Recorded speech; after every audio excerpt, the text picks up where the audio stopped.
Hi, welcome to The Kicker. I'm Kyle Pope, editor and publisher of the Columbia Journalism Review. This week, the question of who gets to be a reporter and what counts as journalism.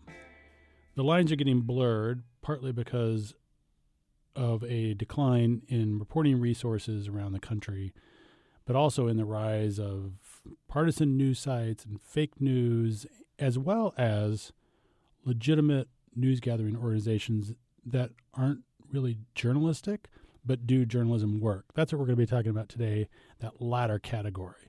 People who do real reporting, but have other hats as well, whether they're in academia or policy or whatever. Joined this week by Seamus Hughes, who's the deputy director of something called the Program on Extremism at George Washington University. Seamus, thanks for coming on. Thanks for having me. So I'm really interested in this question of who other than journalists is doing journalist-like work, and what are the dividing lines between what a traditional reporter is and what an investigator working for some other kind of group is, and you and your group is particularly interesting to me because you really seem to navigate that particularly well. Just tell me a little bit about what the program is and what it's about. Yeah, so we launched 4 years ago, and we have a small staff of about 10, another 10 or so interns. We track extremism in the U.S. We've been focusing mostly on ISIS, so we track all of the legal cases of anyone who's ever thought about joining the Islamic State. And so that involves looking through court records, but it also involves interviewing folks. So it's a bit of an investigative animal. Yeah. You consider your definition of what you call yourself is what, an investigator? No, just an academic researcher. Uh-huh. We do investigations because that's kind of where I started my career, and that's kind of where our art is. You can't just find everything sitting behind a desk. And so if you want to get a sense of extremism in the U.S., you've got to have to roll up your sleeves and ask around. Before you did this, you were at the Senate Committee on Homeland Security and Governmental Affairs, right? I was. I spent a stint in the intelligence community, but before that I was in the Senate Homeland Security. First, if you just back up, what have you noticed about the capacity of journalistic reporting, either on terrorism research in general or just or specifically, or just news organizations, especially at the local level, to do kind of detailed digging? Yeah, so for terrorism in general, there's not a whole lot of reporters that have it as a beat. Like, you have national security reporters, but they've also got the Russia probe and a bunch of other things on their plate. Very few have a terrorism focus. New York Times being an exception, right? And the Washington Post. For the local reporters, it usually ends up being the federal court reporter who does it. So the individual who's always checking out the latest court record documents is usually the person who's also writing about terrorism. So one of the cases that got a lot of attention recently for you guys is this case of this lieutenant in the U.S. Coast Guard who was in Maryland, I guess, and was held on drug and gun charges and had been stockpiling all these weapons and this human growth hormone, and had planned to attack people in the U.S., including media people. How did you get that? How did you get the tip on that story? Yeah, not a tip, more so that just trolling the PACER records. Right. So if you look at most terrorists... And by the way, it's just so everyone's clear, PACER is a online database of court records that really anybody can use, right? Yeah, and that's kind of the nicest way to describe PACER. And so, yeah, it's technically available to public, but it's also 10 cents a search. Yeah. And then 10 cents a page. So it becomes cost prohibitive for folks that are trying to search on these things. And for Hassan, we were looking at terrorism cases, and so that's usually going to be Maryland, Virginia, New York, California, and the occasional Illinois. So right. We go through all of the filings probably once a week that have been made in there, and most of them are drug cases, and most of them are child pornography or stuff like that, and occasionally get a terrorism case. And so that's kind of where this fell. I mean, but where was it in Maryland specifically? So the District of Maryland. Maryland only has one district. So the FBI Baltimore office had the case, and they kicked to the U.S. Attorney's office. Okay. But, I mean, Maryland's not a news desert. I mean, before you, because I think you tweeted out the filing, right? Yes. And as far as you knew, were you the first people to flag it? Yeah, it appears so. Now, it looks like the Washington Post also had an embargo copy, so I felt kind of bad about that because it looked like they posted pretty quickly after we tweeted. Uh-huh. So I feel bad for the reporter who probably had that pretty wrapped up, and then I kind of ruined it for him. But yeah, we were the first ones to tweet it. Then it kind of just went viral in a way that I wasn't expecting. Yeah.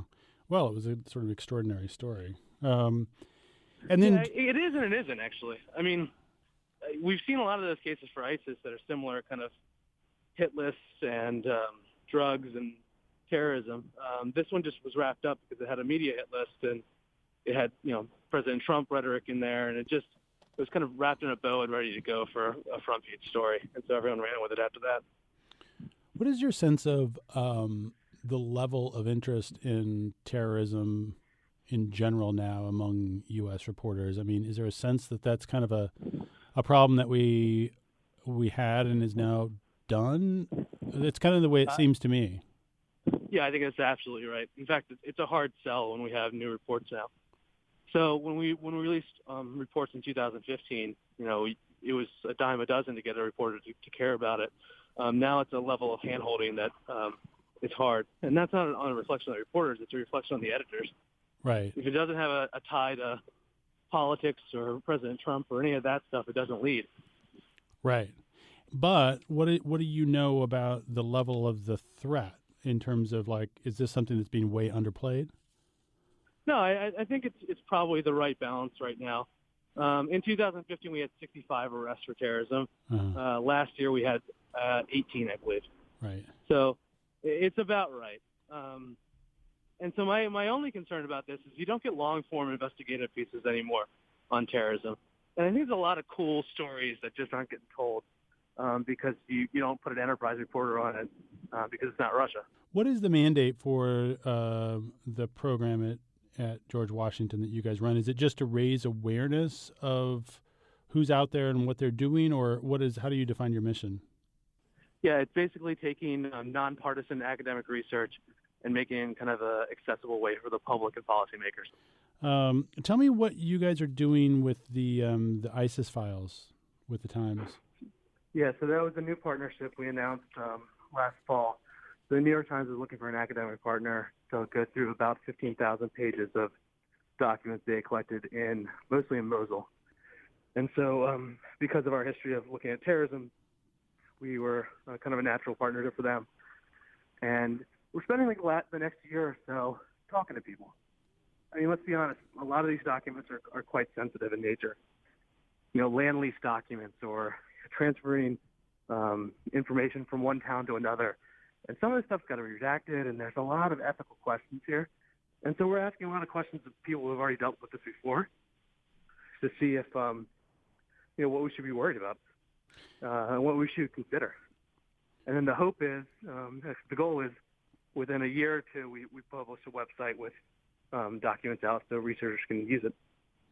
One of the problems that we have in journalism right now is that a lot of experienced people are getting cut or cut back on, and there's not the mentorship program that there had been at a lot of news organizations. So, young journalists are sort of thrown into these jobs without a lot of experience. I know that you've done some training.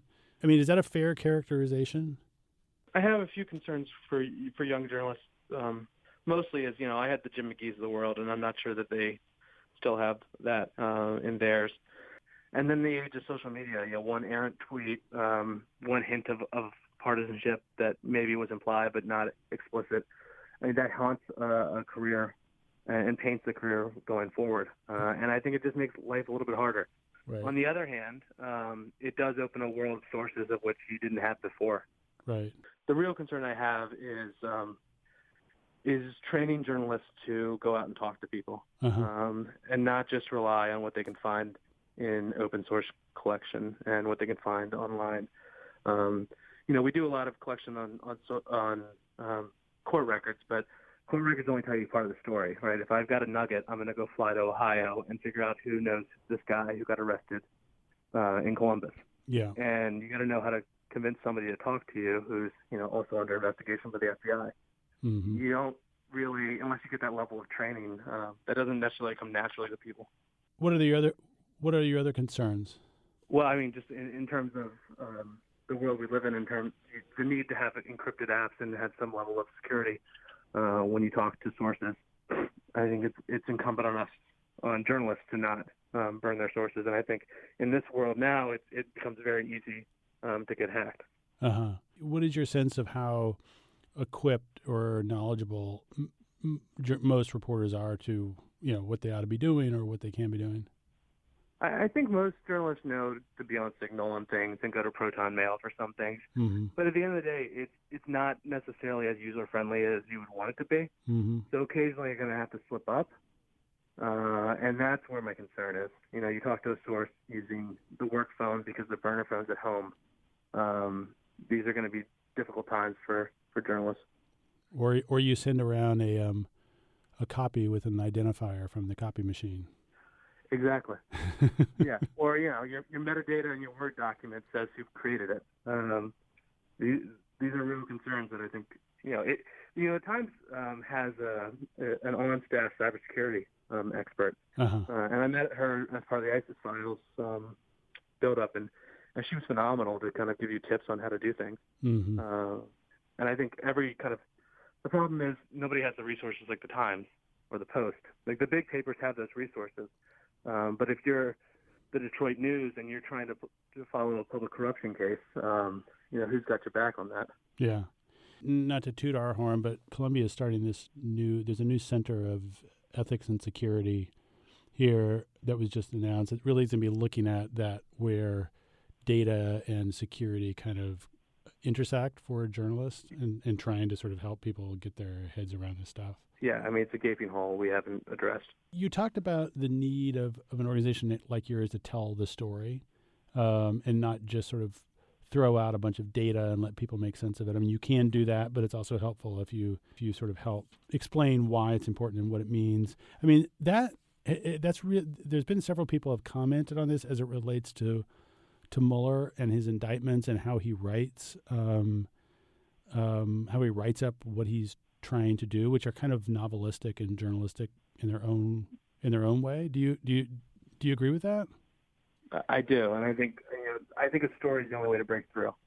We track everybody who's ever been charged with ISIS-related activities, and so we're at 177 right now. Mm-hmm. But I think I just said that, and your eyes glazed over a little bit because what does 177 mean to you? Yeah. Instead, let me tell you the story of one of the 177, and where he's from, what makes him tick. Did he play pickup ball at the Brian Cole Rec Center at Minneapolis? What did he like to have for dinner? And what did he do when he joined a terrorist camp? And what is the intake form for ISIS?